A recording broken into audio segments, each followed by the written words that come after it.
Bëhet sot në Gjykëgoz seanca paraprake ndaj kryebashkiakut të Tiranës Erion Veliajt, bashkëshortes të tij Ajola Xoza dhe të dyshuarve tjerë të kësaj dosje.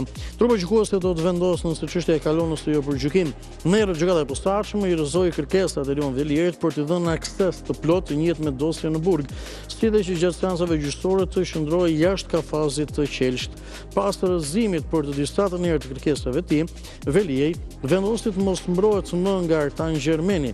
Në këto kushte, gjykata caktoi një avokat kryesisht, Valentina Teodoreskun, e cila duhet të njohë nga pika 0 dosjen afro 60.000 faqe ndaj kryebashkiakut të Tiranës. Sali Berisha pritet që të paraqitet sot rreth orës 10 në prokurorinë e posaçme në zbatim të masës së sigurisë detyrimi për të paraqitur për aferën Partizani. Ai akuzohet se në cilësinë e kryeministrit të kohës ka ndërmarrë veprime konkrete, duke miratuar ligje dhe akte nënligjore që favorizonin edhe dhëndrin e tij Amabër Maltezi, një nga pronarët e shumtë të trollit, ku më pas u ngrit një kompleks me 19 kulla.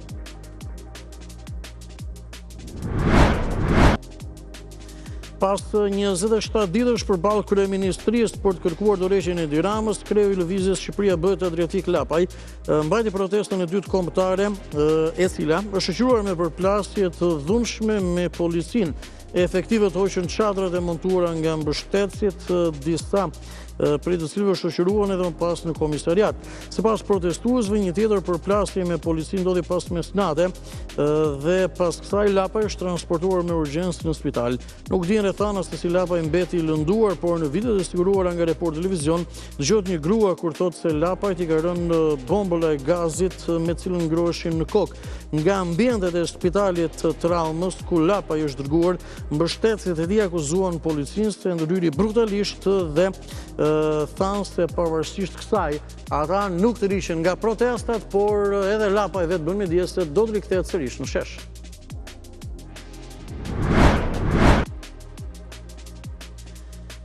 Një ditë pas lufrplasë nga një mjet tip Audi në Vlorë, ka ndruar jetë 96 vjeçari Pandeli Opingari, një nga figurat më të ushqyera të futbollit vlonjat.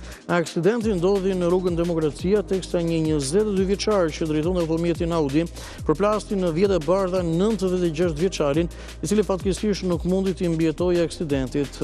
Pandeli Opingari ishte mësues edukimit fizik, futbollist dhe trajner.